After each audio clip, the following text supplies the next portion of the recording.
Selamat siang semuanya. Kepada Bapak Sarwoko yang saya hormati dan teman-teman saya yang saya sayangi.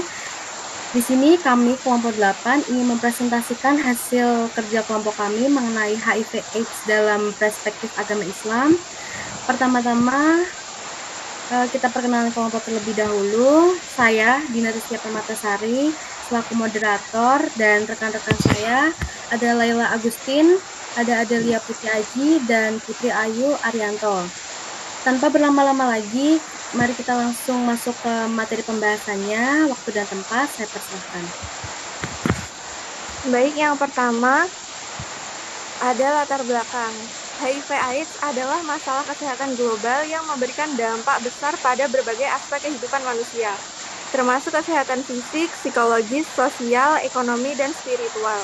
Penyakit ini telah menjadi salah satu tantangan utama dalam dunia kesehatan dan memerlukan pendekatan multidisipliner, termasuk aspek moral dan spiritual.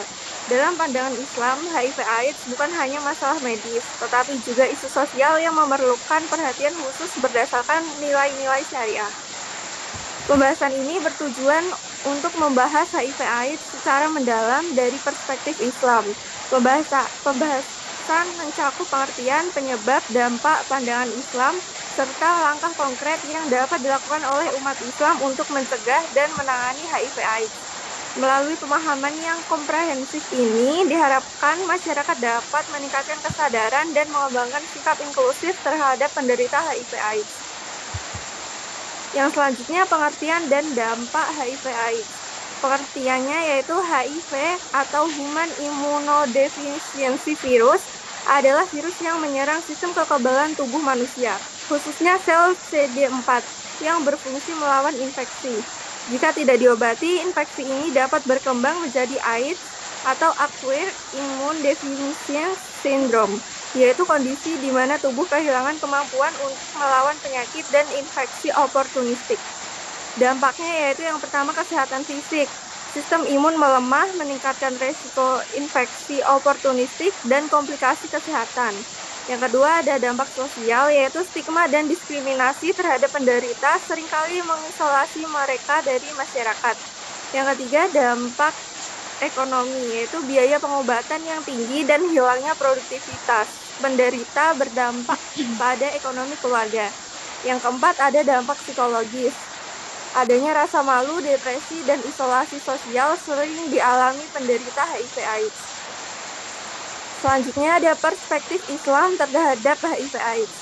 Prinsip pencegahan dalam Islam, yaitu Islam menekankan pentingnya menjaga kesucian diri dan menjauhi perbuatan dosa. Larangan zina dan perilaku destruktif seperti penyalahgunaan narkoba adalah langkah pencegahan utama dalam Islam. Allah Subhanahu wa Ta'ala berfirman, "Dan janganlah kamu mendekati zina, sesungguhnya zina itu adalah suatu perbuatan yang keji dan suatu jalan yang buruk." Quran Surat Al-Isra ayat 32. Islam juga mengajarkan pentingnya menjaga kebersihan dan kesehatan. Dalam konteks HIV/AIDS ini berarti menghindari perilaku berisiko, menjaga kesucian hubungan pernikahan, dan memastikan penggunaan alat medis yang steril. Dukungan terhadap penderita. Dalam Islam, penderita penyakit apapun memiliki hak untuk diperlakukan dengan kasih sayang dan dihormati martabatnya. Rasulullah SAW bersabda, "Barang siapa yang membantu meringankan kesulitan seorang mukmin di dunia, maka Allah akan meringankan kesulitannya di akhirat." Penderita HIV atau AIDS sering menghadapi stigma dan diskriminasi yang dapat memperburuk kondisi mereka. Islam mengajarkan bahwa setiap manusia adalah ciptaan Allah dan tidak ada seorang pun yang berhak merendahkan martabat orang lain. Dukungan sosial kepada penderita HIV atau AIDS harus diberikan melalui layanan kesehatan, konseling spiritual, dan komunitas yang inklusif. Edukasi tentang bahaya HIV atau AIDS. Islam menekankan pentingnya ilmu pengetahuan. Edukasi mengenai HIV atau AIDS harus dilakukan untuk meningkatkan kesadaran masyarakat, terutama dalam memahami cara penularan dan pencegahan. Hal ini dapat dilakukan melalui 1. Khutbah Jumat, memberikan ceramah yang relevan tentang kesehatan dan pencegahan penyakit. 2. Madrasah dan pesantren, menyisipkan kurikulum kesehatan reproduksi yang sesuai dengan syariat. 3. Kerjasama ulama dan tenaga medis, mengadakan seminar yang melibatkan berbagai pihak untuk menyampaikan informasi yang akurat.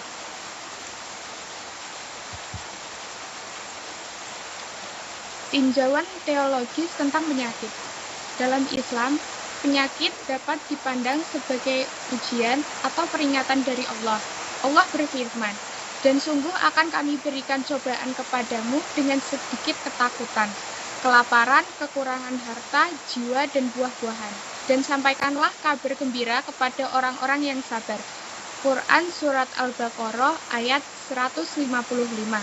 Pandangan ini mengajarkan bahwa penderita penyakit termasuk HIV atau AIDS harus diberi dukungan untuk menghadapi ujian ini dengan sabar dan tawakal.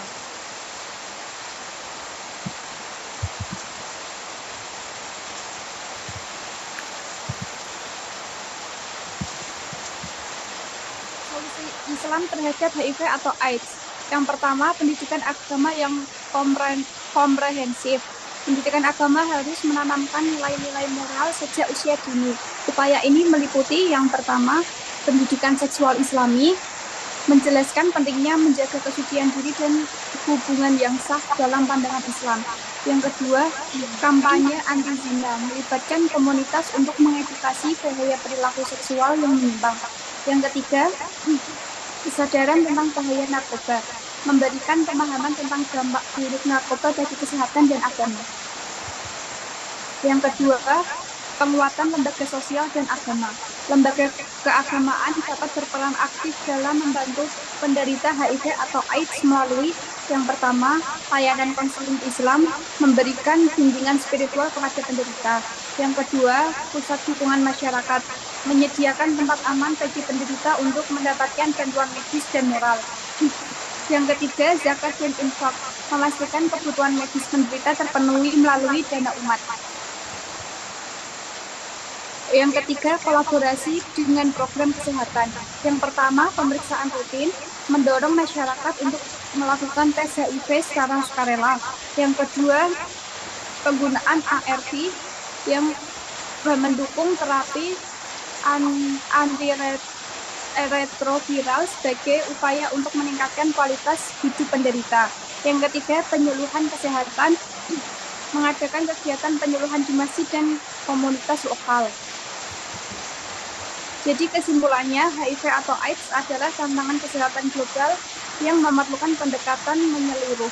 Islam memberikan panduan yang jelas mengenai pencegahan, dukungan terhadap penderita, dan solusi berbasis nilai-nilai syariah. Melalui pendidikan agama, kolaborasi dengan program kesehatan, solidaritas sosial, dan penelitian ilmiah, umat Islam dapat berkontribusi dalam penanggulangan HIV atau AIDS. Terima kasih. Baik, teman-teman, pembahasan materi sudah selesai.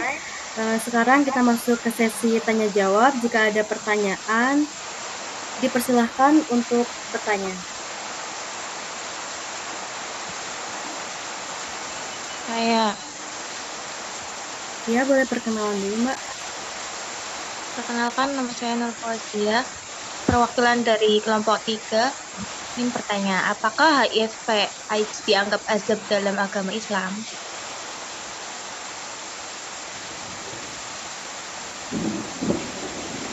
Mohon maaf, Mbak, boleh diulang pertanyaannya tadi? Apakah HIV AIDS dianggap azab dalam agama Islam?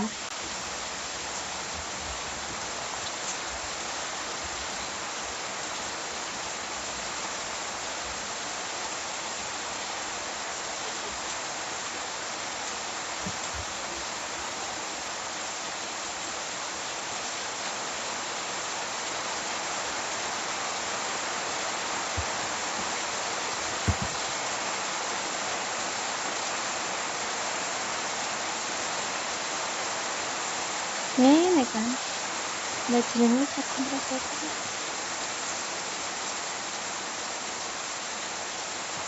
Baik, Mbak, izinkan saya menjawab. Dalam Islam, HIV atau AIDS tidak secara otomatis dianggap sebagai azab, melainkan dapat menjadi ujian, peringatan, atau akibat dari perilaku tertentu. Setiap individu yang mengidap penyakit ini perlu didukung dengan kasih sayang, tidak dihakimi, dan dibantu menuju pengobatan serta perbaikan spiritual. Pandangan Islam mendorong pencegahan melalui perilaku yang sesuai dengan ajaran agama Islam sendiri. Apakah cukup jelas, Mbak Fauzia? Jelas. Baik, terima kasih. Baik, apakah ada pertanyaan lagi? Izin bertanya, Perkenalan dulu, Mbak. sebelumnya perkenalkan saya Elvira Lutfi Siva dari perwakilan kelompok 4. Yang ingin saya tanyakan adalah, apa sih peran keluarga dalam mendukung individu atau seseorang yang sedang terinfeksi HIV/AIDS menurut pandangan Islam? Terima kasih. Oke, izin menjawab ya, Mbak. Keluarga memiliki peran penting dalam memberikan dukungan emosional dan spiritual kepada individu yang terinfeksi HIV atau AIDS. Dalam Islam, keluarga diharapkan untuk saling mendukung dan menjaga keharmonisan serta memberikan kasih sayang kepada anggota keluarga yang sakit. Ini termasuk memberikan pemahaman yang benar tentang penyakit dan cara penanganannya. Apakah cukup jelas, Mbak? Sudah, terima kasih ya. Baik, apakah ada pertanyaan lagi? Izin bertanya, Mbak. Silakan. Perkenalan terlebih dahulu. Perkenalkan, nama saya Siti Nurwahyuningsih, perwakilan dari kelompok 7. Pertanyaannya adalah, bagaimana kebijakan kesehatan masyarakat dapat menyeimbangkan antara hak asasi manusia dan pencegahan penyebaran HIV? Terima kasih.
Baik, Mbak, izin menjawab.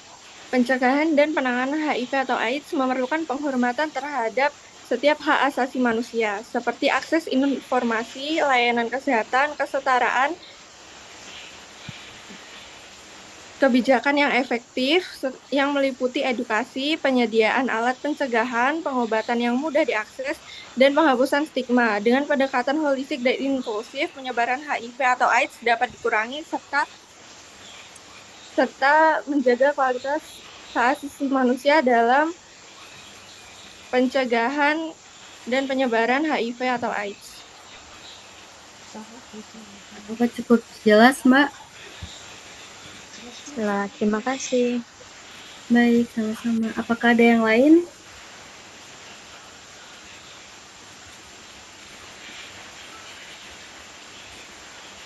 Oke, mungkin sudah cukup ya.